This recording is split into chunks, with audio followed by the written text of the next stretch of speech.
Hi there, and welcome to the Outcomes Over Hours show. I'm here today with a very special guest, Warren Day.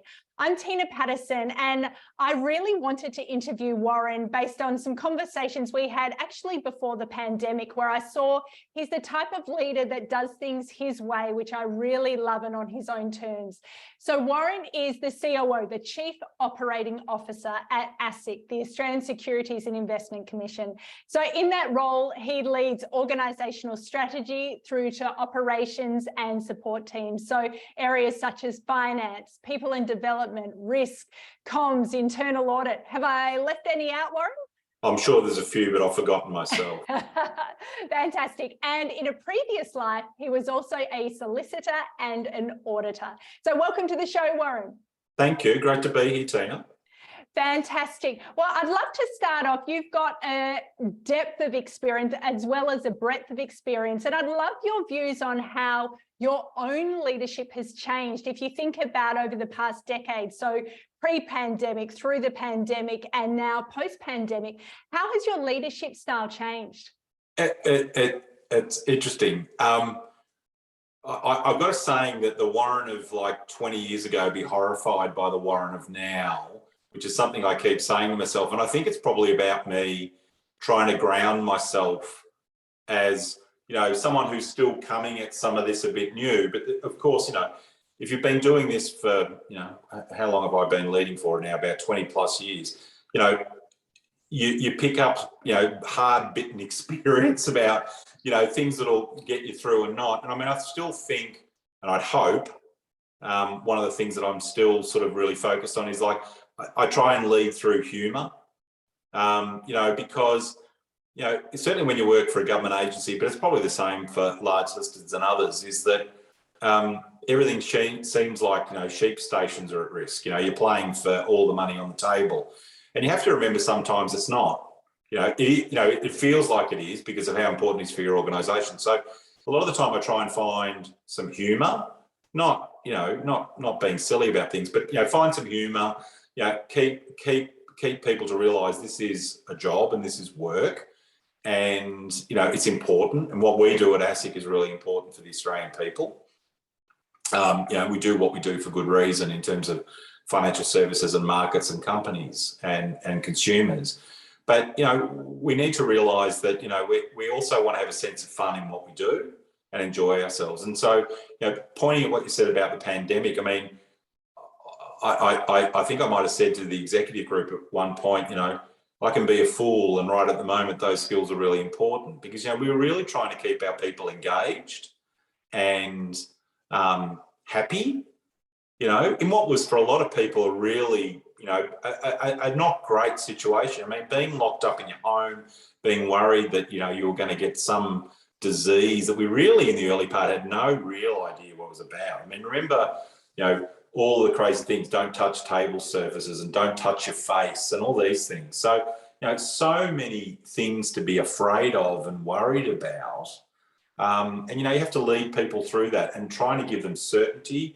You know, for us, you know, we had to mobilise, you know, nearly 2,200 people at the time out of the organisation. You know, we all went home but we wanted to be connected, you know, so we went to a situation, we went to Zoom very quickly. And during the pandemic, you know, lockdown period, we migrated to Teams.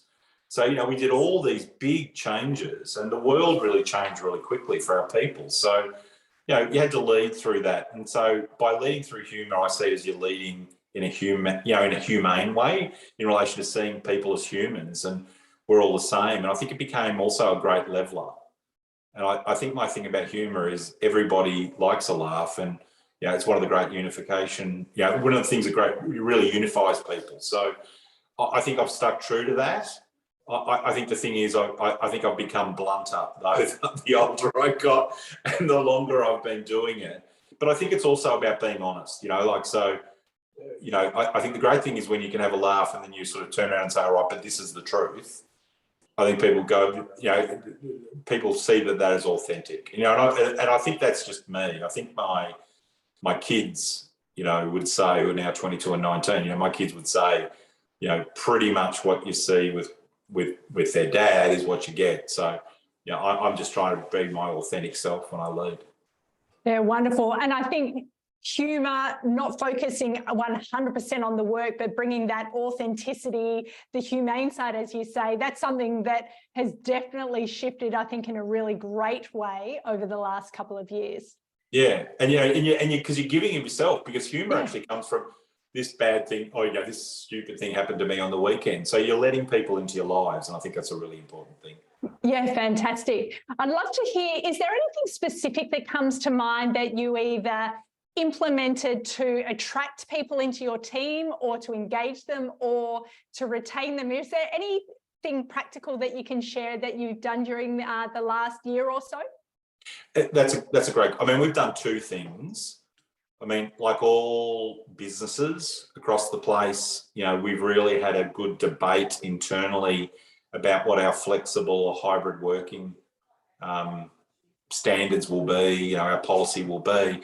And I've got to say, it's probably something that I've changed and really challenged myself about. I think prior to pandemic, I was okay with people working from home the odd day here or there, but I would never have thought people could do that more than sort of once a fortnight or once a month. And, you know, I think I really learnt that lesson because, of course, it's, you know, we're under a grand experiment for 2 years about what working from home was like. You know, we've all had lived experience now. So I think that changes. I think that, so we've really enshrined hybrid working, you know, so we're saying we want people in 50% over a 2-week period. But that's because we want to give people, if you like, the best of both worlds.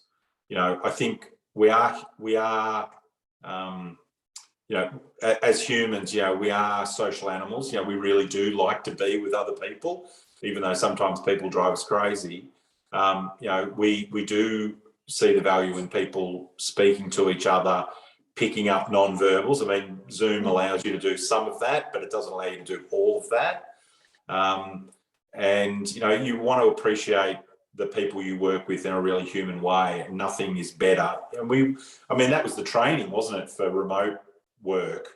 You know, when you've got people, when you're leading remotely, is the best is always face-to-face, but then you use the other proxies you've got. And I still think that's real. So we want to get the best of both worlds where people can still work from home, you know, do that focused work, do those things that allow them to, you know, be happier, lead better lives and balance that work and life together. But we want them in so that they actually get the benefit out of work. And, you know, we became worried that a lot of our newer starters, junior starters, weren't really getting the connection to our culture. And so by being in, you know, you've got a better chance of that. You know, it's not like an online lecture. You know, it's actually you're in a workplace and you're talking to people and you're understanding the culture. So, you know, as part of that is anchor days, those types of things to get people in.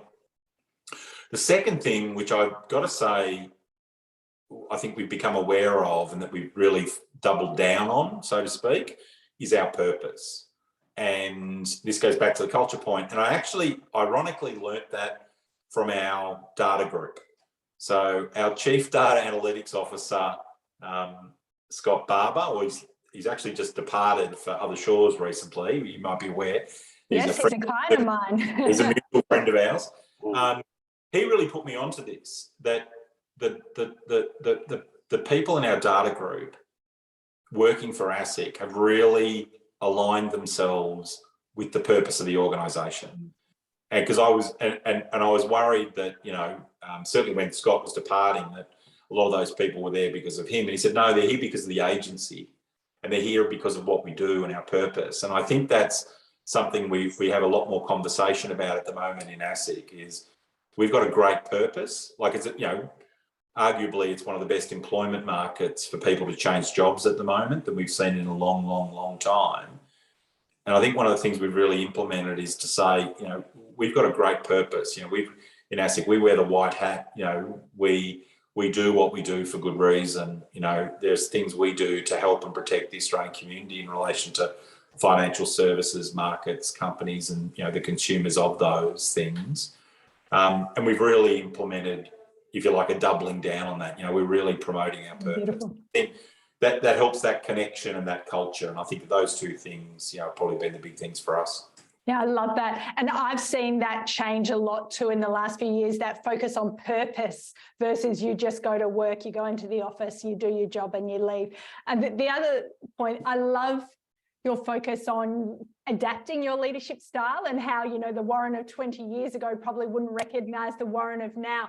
I love that. And in my book, Effective Remote Teams, I talk about unlearning, that sometimes you have the things that got you to where you are, but they're not necessarily going to get you in to be able to lead effectively going forward. And that's probably a good segue to, I'd love your thoughts in the new normal as people are having to adapt. What are the 2 or 3 skills that you think that leaders really need to double down on or uplift their capability to lead when people are sometimes in the office, they're sometimes working from home or down the coast or wherever they might be? I think we were able, pre-pandemic, you took things for granted in leading, you know, because, you know, your team, your people were right there in front of you. So I think you really have to be more conscious about it now. You know, it's not guaranteed they're going to be in front of you, and it's not guaranteed they're probably going to be accessible. So therefore you have to design that. So, you know, I think what's happening at much, you know, people who lead organisations have to think about the design of their organisation, how they want it to function, but they do that at that meta level. But I think no matter who you are, you really have to have this conscious thought about how do you want that to be, like, and set standards and be clear, and you have to sell that. So I think it is about taking that designed view of it, but you have to have some discipline around that too. And that doesn't mean, you know, saying you must be in this day, but actually saying excel the reason for that design. You know, if we're in together, we get this, you know, and this is really important to us, and here's why. So, you know, it's still back to that old thing of you're selling a vision. You know, you're saying, here's how I want this group, here's how I want this organisation, here's how I want this team to work, and here's why. Get everyone around that purpose and say, right, we agree, because then that becomes your way. And, you know, people can sustain that then and say, no, this is it. But then the other thing I'd say is, again, because you can't take it for granted anymore, you've got to keep working at it, because you're going to get new entrants. Whereas, again, before, a new person would start and they'll be there Monday or Friday right in front of you. But the new person will come in, take advantage of flexibility and say, well, I know most people are in Monday through Wednesday, but I'd rather be in Tuesday through Thursday. So again, you know, and that's something I think we're still working our way through, and I think there's a lot for us to all to learn about how to do that. So, you know, we know that the rule books are being rewritten about all of that, but I think they're the 2 or 3 things for me. Yeah, fantastic. And do you personally have a morning ritual? Oh, well, yes, I do, and it's slightly amended over the years, because for a long while at ASIC, I looked after a number of teams. I've looked after a whole range of teams, as you indicated. One of the teams I looked after was our team called Misconduct and Breach Reporting, and that's sort of our national sort of assessment and complaints group. And you know, basically every day was a new opportunity for someone to write something in the newspaper that we might have to respond to. So my day still really revolves around, you know, wake up, you know, go to the gym if I can. And certainly if I travel a lot, you know, definitely go to the hotel gym if I can, because I'm still trying to lose COVID kilos at that point. I'll try to then look at the newspapers, you know, online, you know, on whatever my commute is, wherever I'm going, because I'm pretty much most of the time in the office. Only probably once a fortnight, once a month am I working remote these days, because, you know, my favourite joke is I like to be away from my fridge as much as I can. I'm just proving I'm trying to find some humour. But, you know, so I'll basically read the papers, see what they're writing about ASIC, see other articles that we think I think are interested about where things are going that we might need to pay attention to. You know, I'll get in, I'll check my diary, I'll probably touch base with my assistant to see how my day is looking for the day, and probably move a whole range of things around, and probably be told about things I didn't do the night before that I promised I was going to do, because I hate working at night. Like, I hate working after hours. Yeah, then pretty much set my day up and and off I go. I've really done a lot of work to not drink coffee until about 10 o'clock in the morning, because I found during pandemic I was drinking a lot of coffee. Yep. And I'm really trying to cut myself way back. So I find if I have one early, I'll have probably 3 for the day. But if I have one at 10, funnily enough, I might only have 1 for the day. Yep. So that's probably my morning ritual, Yeah, fantastic. It's interesting what you mentioned about being in the office so you're not near the fridge from the standpoint. I have quite a few clients who say one of the things that, coming back to what you're talking about of being deliberate and intentional, where they thought, oh, hang on, what now that I'm back in a hybrid working environment, what is my work from home ritual? What is my in the office ritual? And how do I fit exercise in for both of them? And so it's been something that with quite a few clients, we've actually workshopped, okay, let's think through it, because you often don't have one ritual now. It's a couple of different ones depending on where you choose to work from. Yeah, I think that's right. It's funny. As I said, I used to travel a lot before pandemic, and I'm back. Really, the travel's not quite at that level, but it's close. And I had my act down pat. I had my roller bag ready to go, and everything was lined up. And I'm still at the point, forgetting stuff and leaving stuff behind. So yeah. I'm quite in the swing of it. But yeah, I'm sort of got that routine. I've got the in the office routine, and on the times I'm working from home, that routine. So yeah, there's a lot to deal with in a post-pandemic world. Absolutely. And what is the best, most practical advice you have been given to allow you to work smarter? Oh, this is going to sound strange, but the best advice I ever got was you have people for that. And if you break that down, it's sort of code for you don't have to do everything. And no matter what your role is, whether you're the leader of a group, leader of a function, leader of an organisation, you don't have to do everything. But even if you're in the team, you've got a role to play, and the other members of the team have got a role to play. So you don't have to be the person who does everything. And in fact, you're not expected to be the person who does everything. In fact, you're hurting yourself if you're doing everything. Both in terms of you're not allowing the other people to grow and learn. Yeah, absolutely. All these people say, it's just easier if I do it myself. Well, yeah, it might be, but actually you're hurting yourself long term because the other person. So that's what I'm saying. There are people for that, and I love that. It's about diversity. It's about inclusion. It's about a group working together, and I sort of say it, and it comes across as dismissive, as if like I'm an elitist, but it actually means there are organisations are full of people who are wanting to do a job, keen to do a job, want to learn, want to get better, want to improve, want to succeed. And so you just embrace that. And my view is I've got a great team around me, who do great work, and some of them do things I can't do, and that's why and that's why I employed them, because they do good work, and why should I do it? So I love that. And it's one of those things. So my favourite piece of advice is I've got people for that, because I want to work with people and I want them to do the things they want to do, and that means I mean what I said before. I tune out about 6:30, 7 o'clock, and I'm done. Yep. Because I'm confident in the people around me who are getting things done as part of my team. Wonderful. I love that so much.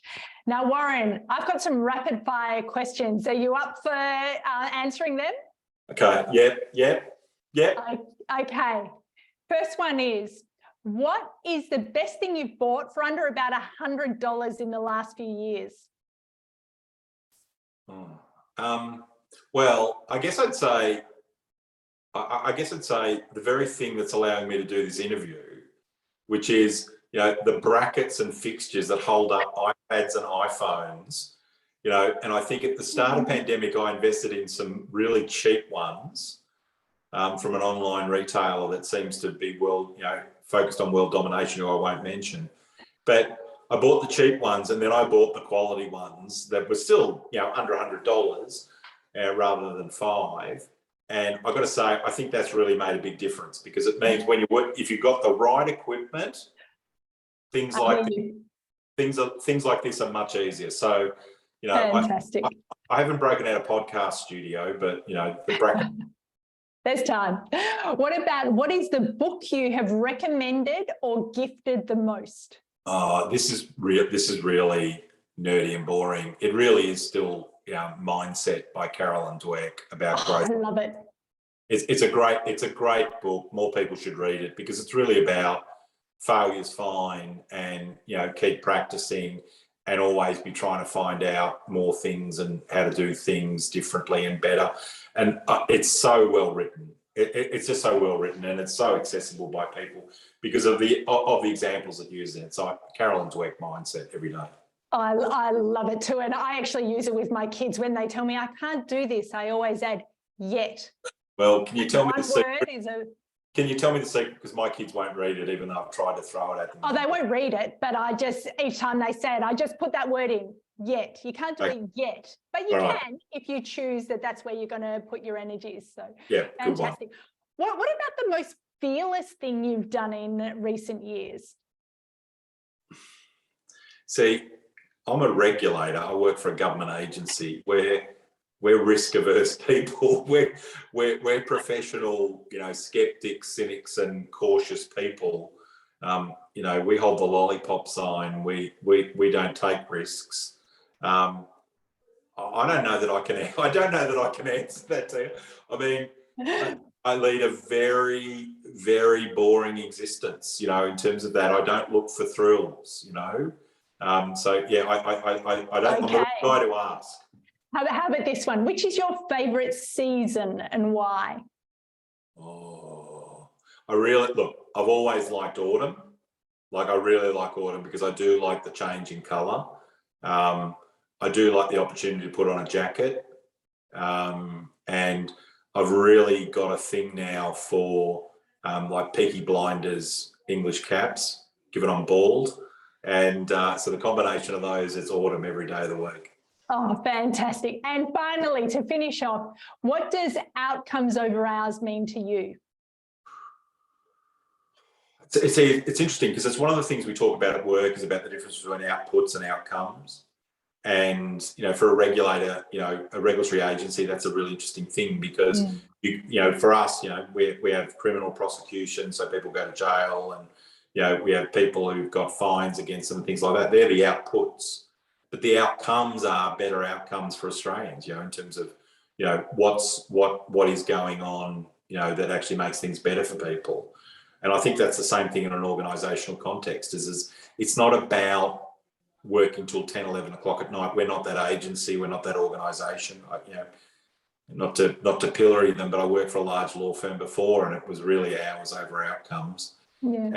And we're not that, we're not that, we're about that. So what I think outcomes over hours means is about us putting value, putting out value rather than just actually spending lots of time. Yeah, beautiful. I love that. And as you were talking, I was thinking back to what you were saying about purpose as well, of that really nicely ties it up in a bow as well. Yeah. Well, Warren, thank you so much for being with me on the Outcomes Over Hours show today. Pleasure, Tina. Great to see you again.